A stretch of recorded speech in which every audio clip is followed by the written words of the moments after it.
Alright, so titingnan po natin sa umagang ito ang 2 Samuel chapter 8. And on this chapter, we will look at the many battles of David. The many battles of David. You see, the record of God's promises to establish the kingdom of David forever in chapter 7 has been a continuous battle that David has to win so that his kingdom would be established. At here, dito po sa chapter 8, ito po yung talagang hindi naman detalye, pero ilang sa mga tala na kung saan ipinakita po sa atin ang mga kaharian na iginupo at ibinagsak ni David para ang kanyang kaharian sa Israel ay matatag. Kung naalala nyo, yan ang problema ni King Saul, kaya hindi naging matatag ang kanyang kaharian sapagkat tuloy-tuloy ang paglusob ng mga kalaban at hindi niya ito napapagtagumpayan. Si David po ay nagtagumpay sa lahat ng kanyang mga pakikipaglaban. At ang key verse po natin dito ay nasa verse 14. Alright? Sa 2 Samuel chapter 8 verse 14 na kung saan sinabi po rito sa bandang huli, o sige, basahin na natin lahat. And he put garrisons in Edom, throughout all Edom, put he garrisons, and all they of Edom became David's servants. At pansinin niyo po itong mga huling salita na ito na sinabi sa verse 14. And the Lord preserved David whithersoever he went. At ang Panginoong Diyos, si Yahweh, Jehovah, ang siyang naging tagapag-ingat ni David kahit saan siya magpunta o kahit sa anong laban siya makipagdigmaan. So, sa maraming battles ni David, ang Panginoon ang kanyang naging tagapag-ingat. So, umagang ito, nais kong tingnan po natin and how this applies to our lives. The many battles of David. Unang-una po, nais kong pansinin nyo, the battle for liberty. The battle for liberty. Or the battle against strongholds. Yan, mas magandang yan ang ating isulat kung kayo ay nag-take notes. The battle against strongholds. Sabi ko kanina liberty kasi itong pakikipagdigma na ito ay talagang ito yung tinik sa lalamunan ni King Saul.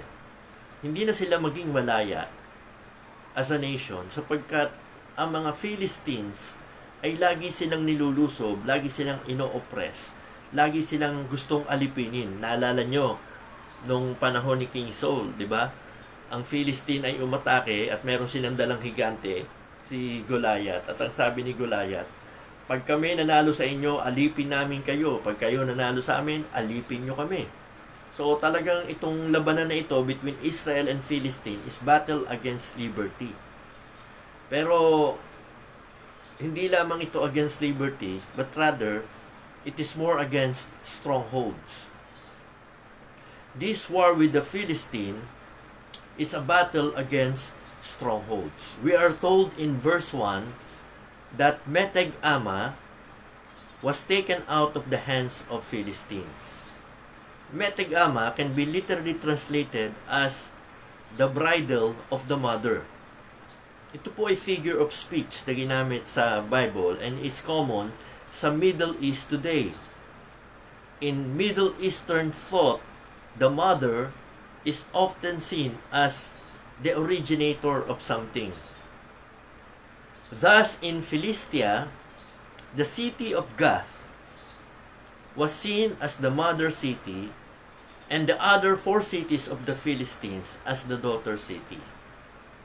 Gath was the most powerful of the 5 Philistine cities. At ito pong Gath ang nilusob at talagang pinilit ni David na mapagtagumpayan. Gath was the stronghold of all the strongholds. Dito po galing si Goliath. And by capturing Gath, the Philistines were greatly weakened and their influence over the region was put down. Alam niyo mga minamahal, this is very important. In our Christian life, we are at war. We wrestle not against flesh and blood, sabi po sa Bible, but against principalities, against the rulers of the darkness of this world. Yes, meron po tayong pakikipaglaban. And the Apostle Paul said, I have fought a good fight. Unang-una sa lahat, kung tayo po yung pakikipaglaban na mabuti at hindi po ito physical na labanan, kundi spiritual battle, dapat gayahin po natin yung pattern ng naging atake ni David sa pakikipaglaban sa kanyang mga kaaway. And what is that? Ang inuna niya na igupo ay yung mga strongholds ng kaaway. In this chapter, it is the mother of all cities of the Philistine, and that is Gath. Yung Meteg Ama. Ito ang una niyang ibinagsak. The strongholds of all the cities of Philistine. Sa buhay po natin mga minamahal, this is what we need to put down first and foremost. The strong forces of Satan will have no power against us if we will put down his strongholds sa ating buhay. Sabi po sa 2 Corinthians chapter 10 verse 4, For the weapons of our warfare are not carnal, but mighty through God to the pulling down of strongholds. Yung strongholds po na sinasabi dyan ay yung mga garrison, yung mga strong points of power where Satan would have influence sa ating buhay. Kailangan po mga minamahal, ibagsak natin yan. Itumba natin yan. Talunin natin yan. Yung mga weaknesses natin, yung mga dahilan para ma-influence tayo ni Satan na lumayo sa Diyos. Ito yung mga unang dapat inaatake natin sa ating buhay. Kung gusto natin ng victorious Christian life, we need to put down the enemy's strongholds sa ating buhay. What we can sure faith. What we can sure stand for God. Ano itong mga dahilan na ito? Ito ang dapat nating unang inaatake upang hindi magkaroon ng kapangyarihan si Satan sa buhay natin. Pull down the strongholds through God. Kasi hindi natin kaya yan sa ating sarili. Hindi natin kayang mapagtagumpayan ang mga strongholds ni Satan sa ating buhay unless we do it by the mighty power of God. So, the weapons of our warfare are not carnal. Hindi yan madadaan sa mga kakarnalan na bagay. Kailangan sa mga spiritual na bagay. Tatandaan niyo po mga minamahal, na ang sabi ng Bible, there's always conflict sa ating spiritual life because of the spiritual and the carnal. And the spiritual are always on the side of the things of God, and the carnal are always on the side of the flesh. The flesh lusted against the spirit, and the spirit against the flesh. At kapag hindi po nagkaroon ng pananagumpay ang ating spiritual life against our fleshly desire and sinful flesh, ang mangyayari po, sabi po ni Apostle Paul, we cannot do the things that we would. In other words, we will not be usable for God. We will not be useful sa Diyos kasi hindi natin magagampanan yung dapat nating gampanan sa Panginoon unless we pull down the strongholds of Satan sa ating mga buhay. So, the first thing that David did sa kanyang pakikidigma sa mga kalaban, binagsak niya yung mga strongholds ng Philistine at ginawa niya, inuna niya yung Meteg Ama na walang iba kundi the city of God.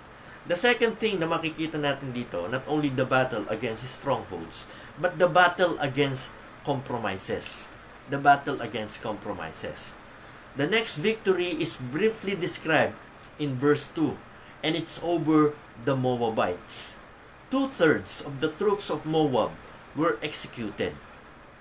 Ito'y nakakagulat, mga minamahal, kung alam nyo ang history ng Israel at ng Moab. Nagkaroon po ng pagkakaibigan ang mga Israelites sa Moabites. Pero dito, there was a mass execution ng mga kasundaluhan ng Moab. Pero, bakit ginawa ni David to?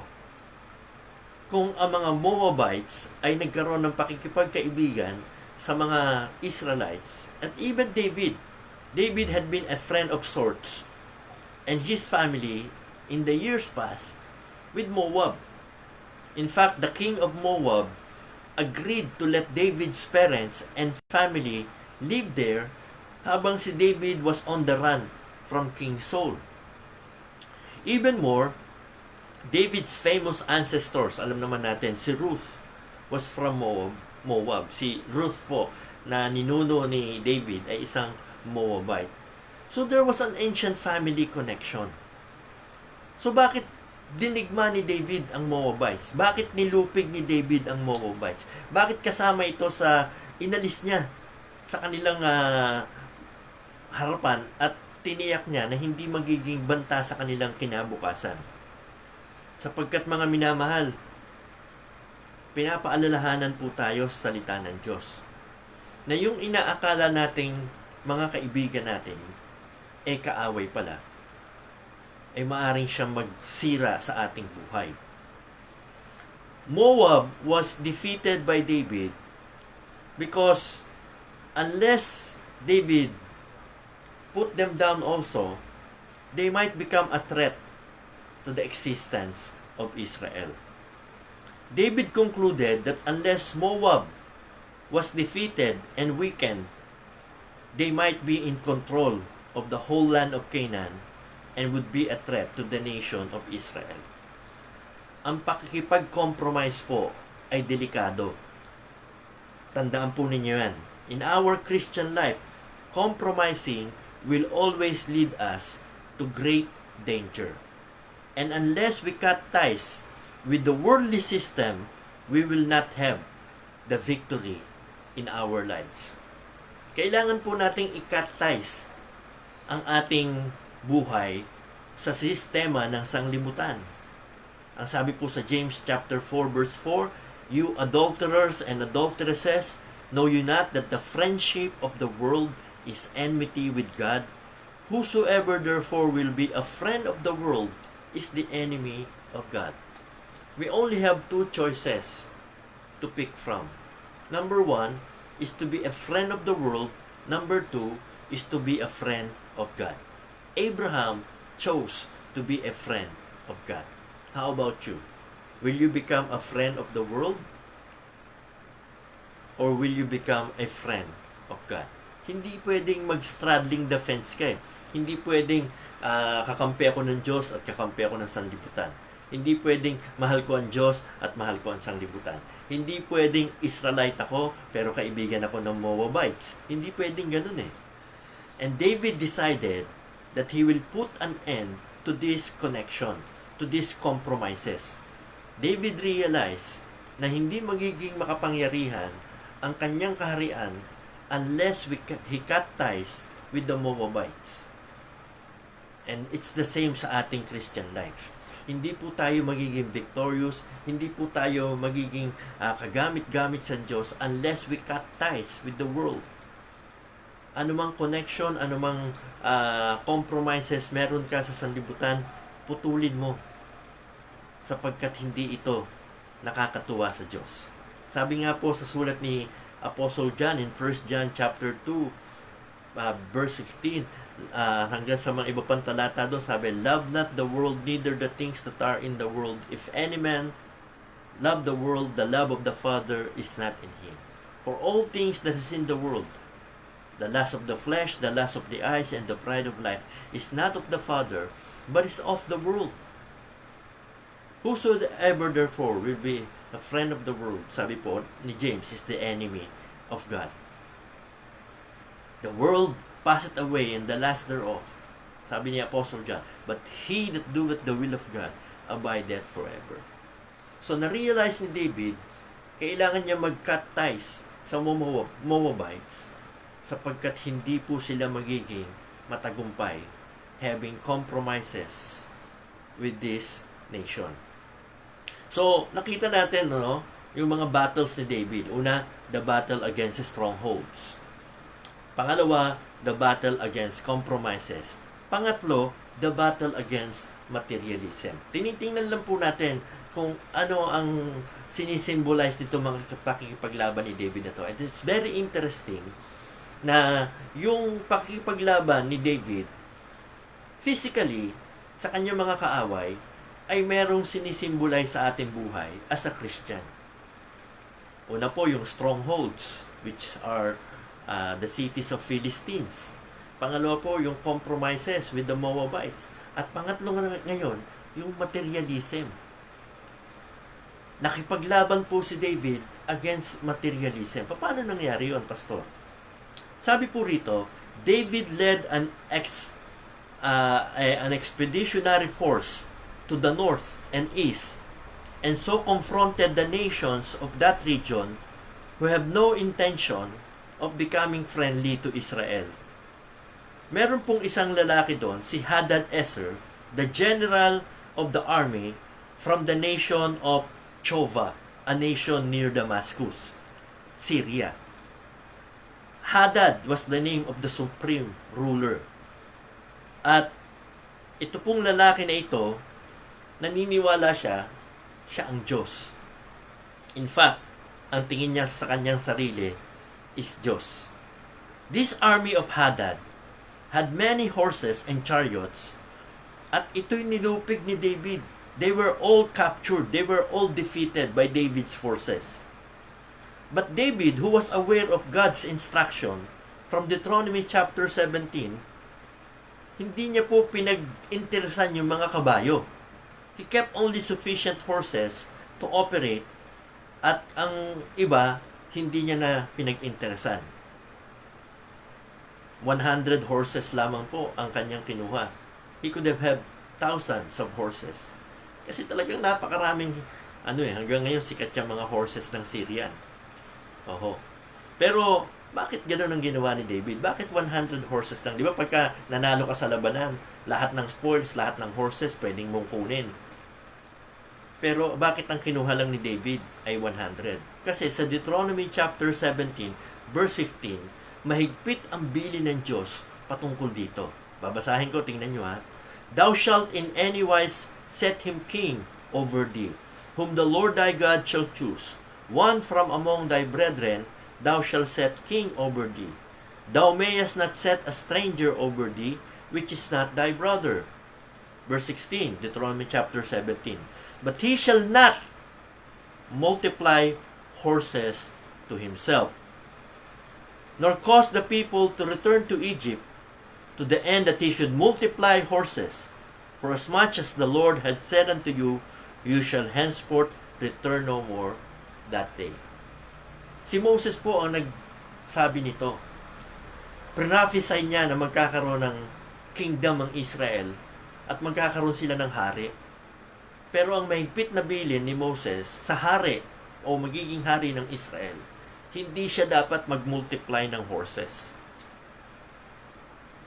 Sa sulat po ni David, nakasulat po doon sa Psalms, trust not in chariots or in horses, sapagkat dapat ang tiwala nila ay nasa Panginoon.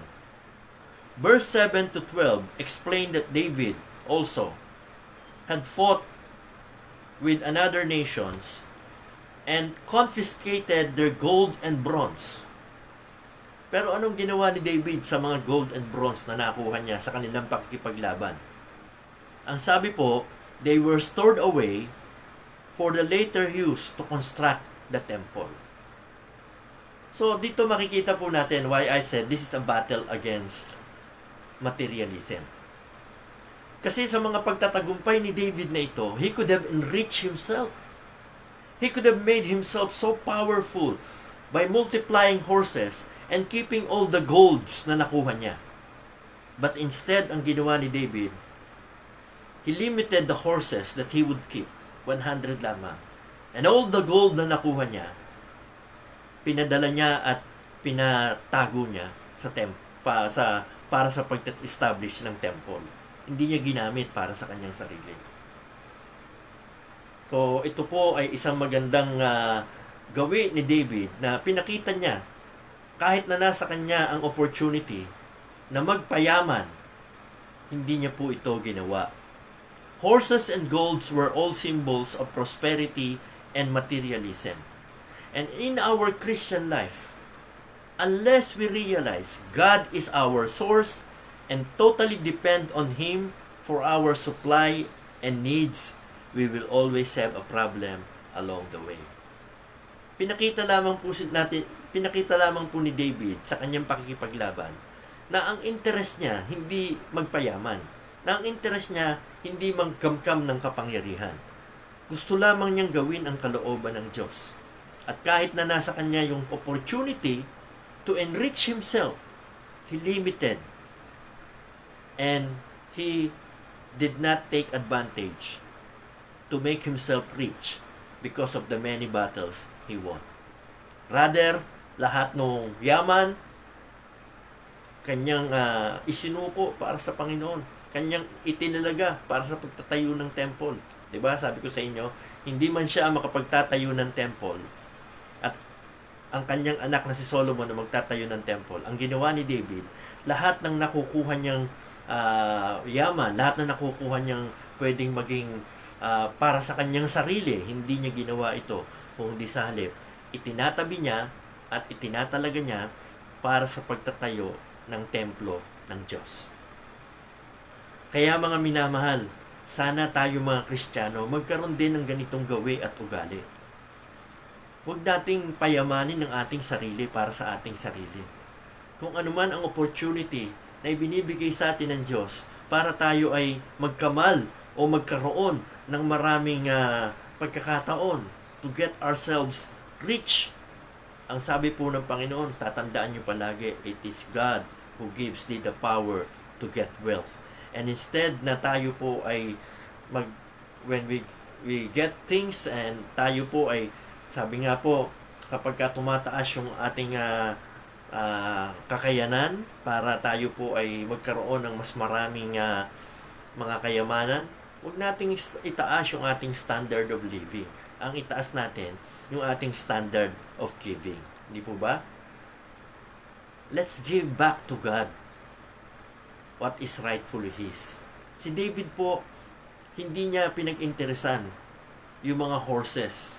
Hindi niya pinag-interesan yung mga gold. Rather, he kept himself in a manner na hindi lalaki ang ulo niya dahil sa sobrang yaman niya. There's nothing wrong with riches. Don't get me wrong. Pero ang sabi po ng Bible at ang babala po sa atin ng Bible, godliness with contentment is great gain. And if we suppose that over materialism will get us ahead of others, then we are really wrong sa ating desisyon sa buhay. Sabi po ng Bible, mga minamahal, supposing that gain is godliness, is foolishness. Pag inakala nyo na ang pagkakamal ng maraming kayamanan ay pagiging blessed ng Diyos, nagkakamali po tayo.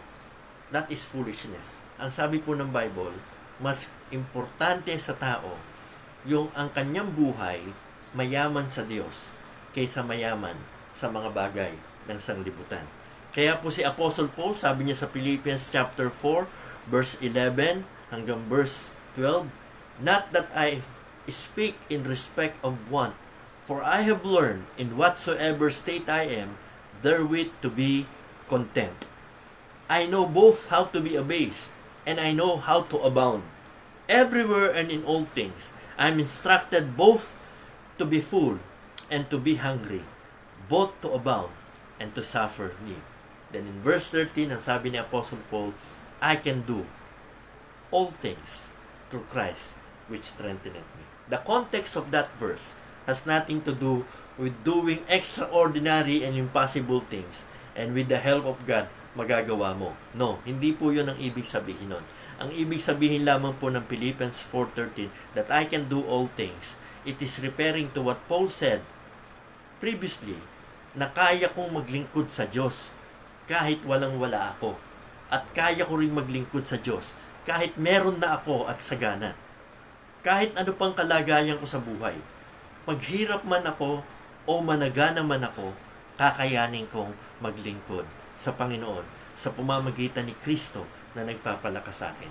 Sana ganyan po tayo.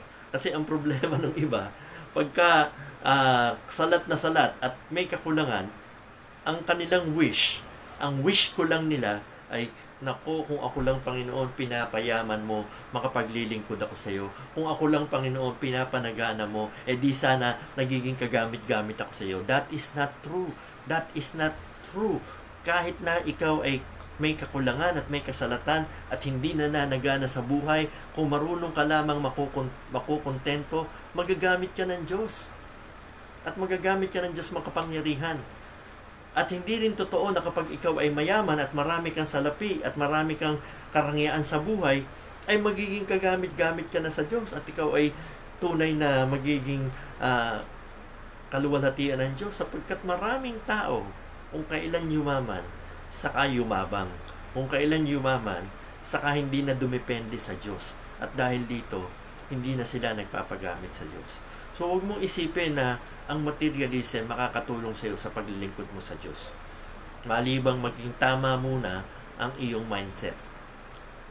Dapat po ang mindset natin, God is our source and whatever we need, He will supply. Sabi nga, where God leads, He feeds. Where God guides, He provides. And that is what we need to learn. Kaya sabi ni Apostle Paul sa mga taga-Philippi in Philippians 4:19, but my God shall supply all your needs. Yun po ang ating itatak sa ating puso't isipan.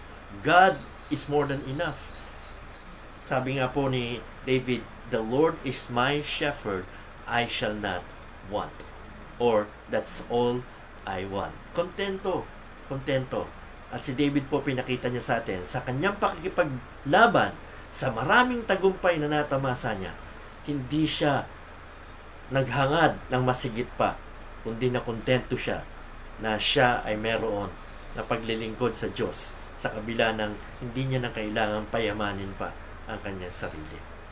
So, marami pong hari nasisira dito sapagkat ang nagiging interest nila ay yung mga material possessions. Si David po, ang interest niya ay ang kaluwalhatian ng Diyos.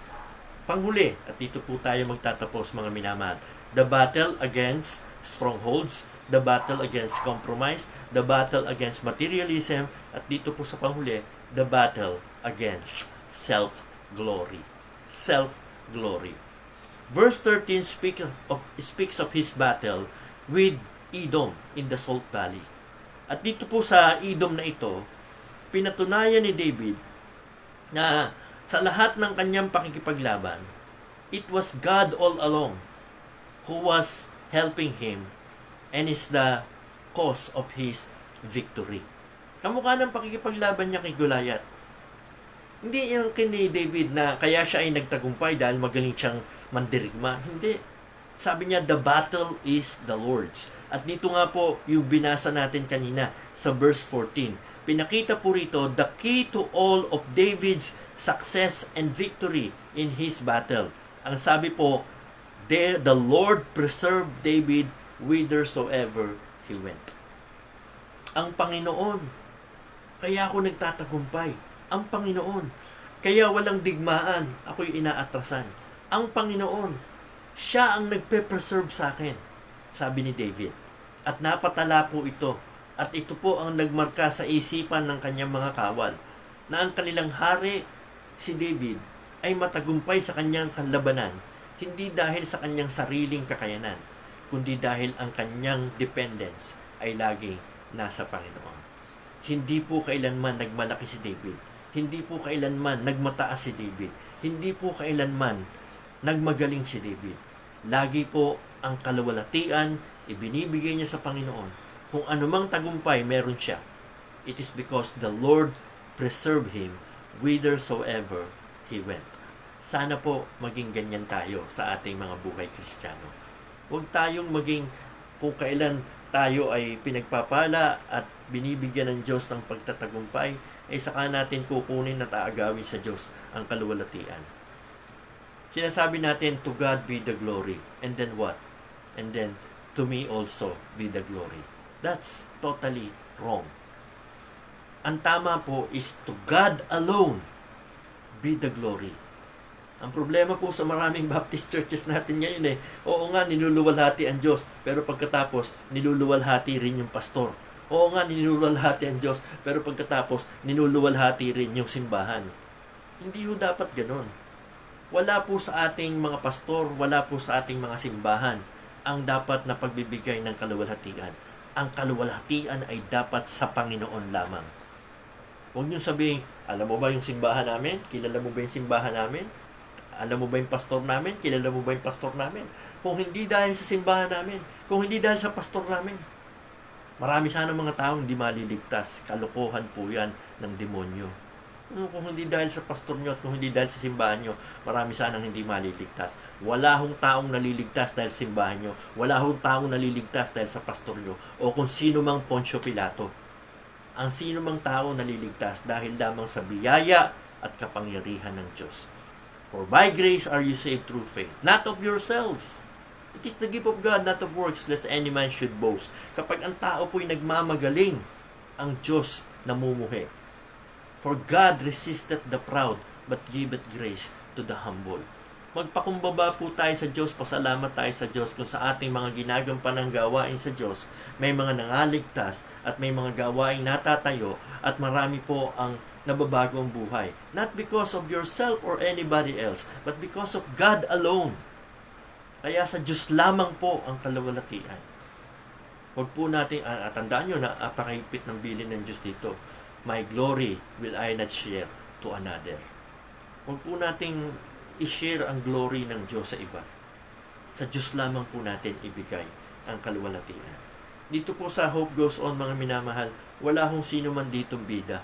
Wala hong sino man dito ang dahilan ng pagpapala. Kung kayo po'y napagpapala o ang panalangin nyo ay nasasagot, it is because of God alone. Working in our midst, doing what no one can do. And that is to work miracles in the lives of the people who seek Him and believe His promises.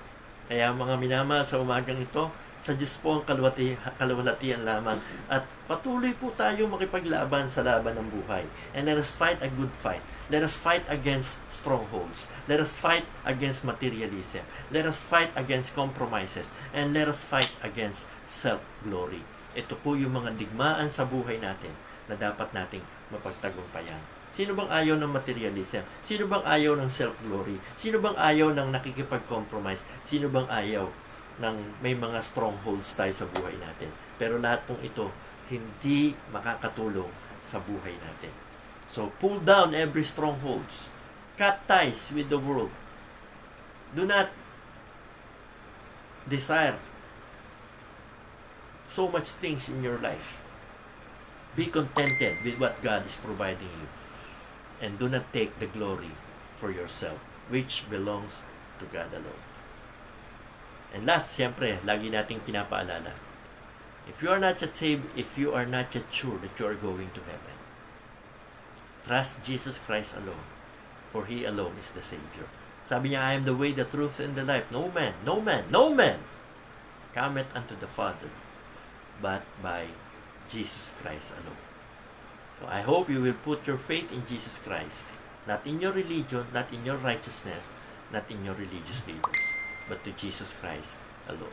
This is Pastor Jess Marasigan. Samahan niyo po ako sa pananalangin at tayo po ay magtiwala sa Panginoon that our God is a prayer answering God. Let us pray.